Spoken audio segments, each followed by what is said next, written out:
Item: SCP-3008. Object Class: Euclid. Special Containment Procedures: the retail park containing SCP-3008 has been purchased by the Foundation and converted into site. All public roads leading to or passing by site have been redirected. The entrance to SCP-3008 is to be monitored at all times, and no one is to enter SCP-3008 outside of testing, as permitted by the senior researcher. Humans exiting SCP-3008 are to be detained and then debriefed prior to the administration of amnestics. Dependent upon the duration of their stay in SCP-3008, a cover story may need to be generated prior to their release. Any other entities exiting SCP-3008 are to be terminated. Description: SCP-3008 is a large retail unit previously owned by and branded as IKEA, a popular furniture retail chain. A person entering SCP-3008 through the main entrance and then passing out of sight of the doors will find themselves translocated to SCP-3008-1. This displacement will typically go unnoticed as no change will occur from the perspective of the victim. They will generally not become aware until they try to return to the entrance. SCP-3008-1 is a space resembling the inside of an IKEA furniture store, extending far beyond the limits of what could physically be contained within the dimensions of the retail unit. Current measurements indicate an area of at least 10 km with no visible external terminators detected in any direction. Inconclusive results from the use of laser rangefinders has led to the speculation that the space may be infinite. SCP-3008-1 is inhabited by an unknown number of civilians trapped within prior to containment.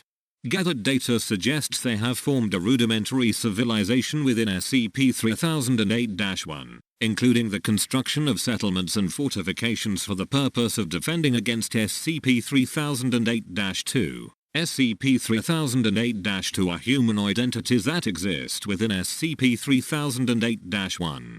While superficially resembling humans, they possess exaggerated and inconsistent bodily proportions, often described as being too short or too tall. They possess no facial features and in all observed cases wear a yellow shirt and blue trousers consistent with the IKEA employee uniform. SCP-3008-1 has a rudimentary day-night cycle, determined by the overhead lighting within the space activating and deactivating at times consistent with the opening and closing times of the original retail store. During the night, instances of SCP-3008-2 will become violent towards all other life forms within SCP-3008-1.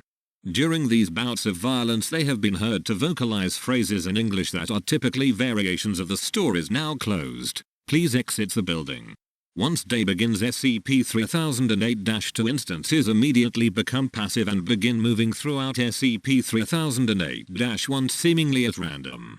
They are unresponsive to questioning or other verbal cues in this state, though will react violently if attacked. SCP-3008-1 is known to have one or more exits located within, though these exits do not appear to have a fixed position, making it difficult to leave SCP-3008-1 once inside. Using any other door besides the main entrance to enter the structure or breaking through the walls of the retail unit leads into the non-anomalous interior of the original store. Since containment began, 14 individuals have managed to exit SCP-3008. Following extensive debriefing, all individuals have been administered amnestics and released. Incident 3008-1. At 0:37 on male exited SCP-3008. Followed 10 seconds later by an instance of SCP-3008-2. SCP-3008-2 caught and killed the man before itself being terminated by armed response personnel. This incident represents the only time an instance of SCP-3008-2 has been seen exiting SCP-3008. A full autopsy on the corpse was performed. See 3008-2 autopsy log for more details. So, I'm writing this to document what I can only assume is my sudden descent into insanity. I can't possibly be that bad a navigator, and yet as I write this I've been trapped in IKEA for 2 days.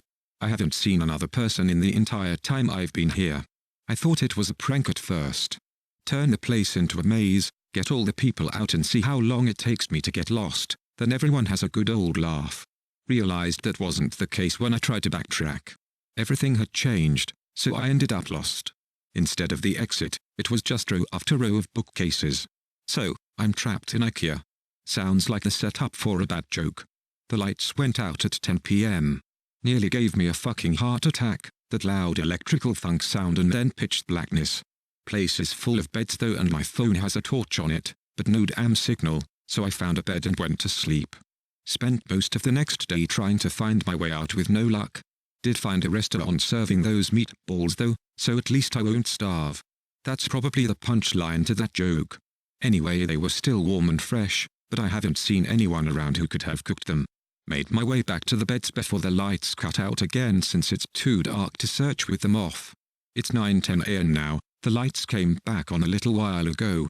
I'm sure I've searched the entire area around where I came in now and the exit obviously isn't here, so I'm going to pick a direction and hope for the best. Day 3 of my magical IKEA mystery adventure. If I wasn't sure that there was something seriously weird about this place before, I am now. Walked for 3 hours in a more or less straight line, insert IKEA joke here, before I came across a ladder next to one of those huge stock shelves they have here. Climbed up to get my bearings, and it looks like this place just stretches on forever. Like that scene from The Lion King, except instead of trees and grass it was all shelves and tables and crap. I did see a person moving not too far away though, so I headed over. Thought it was a staff member at first, it was wearing a uniform. And hell, maybe it was, maybe freakish 7 feet tall monsters with long arms, short legs and no faces are just the kinds of thing they want working at Super IKEA.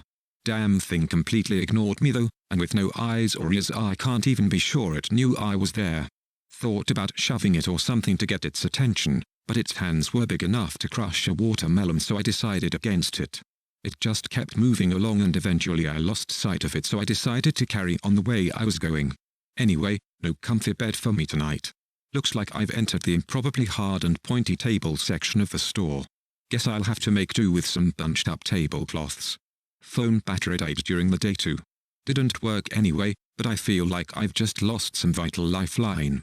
You ever see one of those cartoons where they are going through doors in a hallway and they just pop out of another door in the same hallway? That's how I feel right now. I've seen nothing but the same identical bookshelf for days now. Just row after row after row of them. I mean, come on. I love books as much as the next guy, but this is excessive. I'm obviously still moving forwards though, I can see the signs hanging overhead passing by. Too bad none of them say exit. Not sure who I was addressing that question to. Let's just say it was practice for the autobiography I'm going to write when I get out of here. I'll call it my perfectly normal trip to a regular old IKEA. If I ever get out though. Now that I'm around other people, I'm starting to feel more normal. Maybe normal isn't a word. But after a week with only the sound of my own footsteps for company, I was becoming increasingly sure that I'd just gone nuts. That I was tied up in some padded room somewhere, banging my head against the wall. But no, I feel quite sane now, thank you very much. Apparently there are other towns out there. Some with more people, some with less. I found that fairly mind-boggling. How can that many people go missing with no one noticing? Surely someone would have noticed that everyone who goes to IKEA seems to fucking vanish. Or maybe it's not everyone. Maybe we're just the lucky ones. The people here just call those staff monster things the staff. Apparently they are fine during the day, minding their own business walking the aisles. As soon as those lights go out though, they go fucking bonkers. So during the day people go out to find food, water and whatever else they need. Apparently there are restaurants and shops around that randomly get restocked. No one knows how. Maybe the staff do it. Apparently they aren't very good at their jobs though, because the restocking sometimes takes a while, which means the food needs to be rationed. Maybe if they weren't so busy chasing people around in the dark they'd get more done. Anyway, when night comes the staff go nuts and everyone holds up inside the walls. Apparently it's the same everywhere in this place, whatever this place is. The IKEA, from whence all other IKEAs sprang. Or maybe we're all still just in the regular IKEA and this is all some fever dream brought on by mind-numbing boredom. Who knows? Been here for 10 days now. Most of the people I asked said they stopped keeping track a long time ago, and one guy, Chris, said he'd been in here for years. Years. Illegible scribbles. Apparently there are rumors of people who do manage to get out. And of people who see the exit, only to have it vanish before their very eyes. I get the feeling not everyone believes that, but I do. Explains how we got stuck in here in the first place, Sort of. And I mean, come on. Staff monsters, row after endless row of high-quality Swedish furniture. I don't know why they would find a disappearing door so hard to believe in. Anyway, I went out scavenging for food at a nearby shop with Sandra and Jerry today. Once you learn the landmarks of this place, it's not so hard to navigate. The overhead signs help a lot, but there are others. Not too far in the distance, a huge section of those giant stock shelves has collapsed against each other, and way off in the east, we all assume it's east anyway, apparently IKEA doesn't sell compasses, is some kind of tower that looks like it's made of wood, reaches all the way to the ceiling. Maybe they were trying to break out through the roof. Lights up at night, so there must be people there, but it's apparently a few days' walk, which means it must be miles away, so no one here really knows for sure. Apparently I got incredibly lucky sleeping out in the open for a week without getting ripped to bits by the staff. That's me. Lucky. We found some food in the shop. Guessed the staff restocked it during the night, which was nice of them. There was a telephone on the wall, so I figured I'd try it out. There was a voice on the other end, but they were just talking nonsense. Random words strung together with no real meaning. You ever see a video of someone with aphasia? Kind of sounded like that. Didn't answer me when I spoke to them anyway. Sandra says all the phones in here are the same. Oops, asking the journal questions again. I was thinking last night. The ceiling on this place is pretty high, and as far as anyone can tell, it goes on forever. Shouldn't there be some kind of weather in here? I'm sure I read about some NASA building that was so big it had its own weather patterns, with clouds and stuff. This place is definitely bigger than that. But now that I think about it, I'm pretty sure I've never felt so much as a temperature change in here. I'll add it to the grand list of weird bullshit. The staff attacked the exchange last night. Must have been 20 or 30 of them, all just asking us to leave the store calm as you like, while trying to smash the walls down with their bare hands. Apparently this happens pretty regularly, so everyone is prepared for it. Knives from the restaurants, lawnmower blades made into hatchets, a fire axe. One guy, Wasim, even made a functional crossbow. Anyway, the walls have holes in them, which I hadn't noticed before, specifically so we can stab out at the staff when they attack. Took a couple of them down myself. They don't seem to bleed, which is weird, but they go down as easy as a regular person once you start sticking holes in them. We had to haul the bodies away in the morning. Apparently the dead ones will attract more during the night, so we had to get them away from exchange. We have a couple of those trolley things they use to move big boxes around, so we loaded them up and took them over to pick up. Apparently people just name everything in here after whatever sign is hanging overhead. Pickup was grisly. There were hundreds, maybe thousands of dead staff all piled up. There was no smell, which was a blessing. Apparently, in addition to not bleeding, these things don't rot either. My curiosity got the better of me while we were unloading them, so I took a look at one of the more cut up ones. They are just skin, or something that looks like skin, all the way through. No muscle, no bone, no organs. Are they even really alive in the first place? They certainly seem like they have bones when they are moving around, pounding on the walls. And I'm sure I felt more resistance than just skinned when the knife went in during the night. Maybe something happens to them when they die. Just one more thing on the ever-increasing list of weird shit that goes on in here, I guess. Something occurred to me after the staff attack the other night.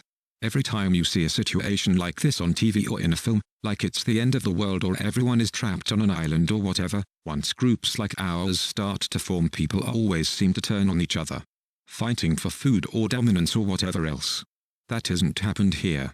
Apparently people from other towns come by from time to time, just to check in or occasionally to trade if they're short on something. But everything is always cordial. Friendly, even.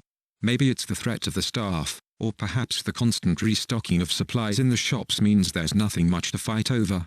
Maybe people are just better than they are generally given credit for. That's a nice thought. I think I'll go with it one. A dozen people showed up at the gates this afternoon from a town called Trolleys. Apparently the staff broke through the walls and tore the town apart during the night. These 12 are the only survivors out of over 100. We'll let them in, obviously. One more point in the human decency column. Later, I asked if anyone knew how many of these towns there were out there. Between us and the new folks, we managed to come up with over 20 names, 20 towns filled with people, and who knows how many beyond that. The motto for this place should be, how is that even possible? Surely someone, somewhere must be looking for the thousands of people that must be in here. I've been here for a little over 2 months now. Not that much changes, as it turns out. A couple of new people showed up, same story as the rest of us. Nice little trip to IKEA and suddenly they are trapped in Billy Bookcase's house of faceless weirdos. The staff attack the exchange once or twice a week. We kill them and haul their bodies off. Sometimes they hurt some of us first. They killed a guy called Jared a couple of weeks back. It was awful, frankly. Turns out regular humans still bleed in here, even if the staff don't. We tried our best, but none of us are doctors. Jared was a good guy. He deserved better. We all do. It occurred to me a couple of days after that, none of us were really looking for a way out of here. I don't even know where we'd start. One of those quadcopter things with a camera attached buzzed past exchange today. I thought it meant that someone was finally looking for us, that help was on the way. Apparently it's not the first time this has happened, though. Same thing happened a few months ago, and everyone is still here. No idea if it saw us, it didn't stop if it did. Just kept flying until we could no longer see it. Note: based on recovery time of the journal, this entry appears to line up approximately with our first successful test piloting a drone inside SCP-3008-1. Analysis of footage shows a walled settlement under a sign labeled Exchange and Returns. Attempts to relocate the settlement failed. Origin of previously sighted drones is unknown. I started talking to people about the stuff they miss from home during dinner today. Probably not the best idea I've ever had. Everyone seemed pretty down after. A bunch of people here have families. Husbands and wives, kids, dogs. Franklin apparently has a pet llama, though I'm not sure I buy that. But apparently some of the people here have some seriously odd gaps in their knowledge. 3 of them had never heard of the International Space Station, 2 of them seemed to think was the and 1 of them had apparently never heard of the Statue of Liberty. I believe them, too. They seemed just as confused as the rest of us. The more I thought about it though, the more it started to explain a few things. What if the reason no one is looking for all us missing people is because we haven't all come from the same place? This is going to sound weird, maybe that should be the motto for this place, but what if all the people here have come from different dimensions? Realities? Whatever you call it. I've seen enough TV shows to know the drill. Sarah comes from a place where there is no Statue of Liberty. They didn't launch a space station where Wasim is from. If everyone here came from different places, even from ones that seem identical, there'd be no huge missing persons panic. No mass search. Would just be a blip, a single missing person in a world of non-stop news. Well, that was a fun train of thought. Just realized that yesterday was the 6-month anniversary of my arrival here. I wonder if IKEA sells party hats. The routine around here has remained more or less the same. More new folk show up, one every couple of weeks or so. Food supplies go up and down, but we've never actually had a major shortage. Occasionally we get a visitor from one of the nearby towns, usually checkouts or L630. We check in with each other from time to time, occasionally trade supplies if someone gets particularly low on something. It's comforting, in a way. A reminder that we aren't alone in here, some small glimmer of civilization. Sometimes they bring medical supplies. Apparently there's a pharmacy a few towns down from checkouts that gets restocked every now and then, so they share out what they can. I've never heard of an IKEA with a pharmacy before, but at this point I wouldn't be surprised if someone stumbled on an IKEA organ harvesting lab. Would certainly explain the staff. Speaking of our faceless jailers, their attacks have been getting worse lately 3 or 4 times a week now, with twice as many staff as there used to be. No idea where they all come from, or why the attacks have increased. We tried following one of them during the day a few weeks ago, me and Sarah. Wanted to see if they lead back to a staff room or something. Didn't seem to go anywhere though, just randomly walked through the aisles. We had to turn back before we found anything. We've been reinforcing the walls, trying to armor ourselves better. Certainly no lack of materials to use. Wasim has been making more crossbows, but it's pretty slow going. Too bad IKEA doesn't sell guns. Note: no new personnel have entered SCP-3008 at site in the time span indicated in this entry. The attacks are getting bad now. Almost every night, and with so many staff that the bodies almost pile high enough for others to climb the walls. I think we're in real trouble here. Exchanges. I think exchange is done. We got hit pretty bad last night. Not many casualties, but the wall is wrecked. We finally figured out why the attacks had been escalating, too. A box of supplies had a chunk of one of the staff in there. No idea how it happened, but apparently a piece of one will draw them as well as a full body. Too late now in any case, there's too many bodies for us to haul away and still have time to fix the wall before night. Candice has called a meeting. I suspect there will be talk of abandoning exchange, maybe try and get shelter at checkouts or something. It's already getting late though. I don't think we'll have time to make it. Maybe some of us will. I was fine for that first week out in the dark, after all. But then, how often can I keep getting lucky? I'm only writing this for a sense of closure, I guess. For me, or for anyone who finds this. If this is the final entry here, I hope whoever is reading this is doing so from outside of this place. My biggest fear? If I do die tonight, I'll just wake up here again in the morning. Note: this is the last entry. It is assumed that while attempting to reach the checkout settlement he was separated from the rest of his group by a pursuing SCP-3008-2 instance and happened upon the exit.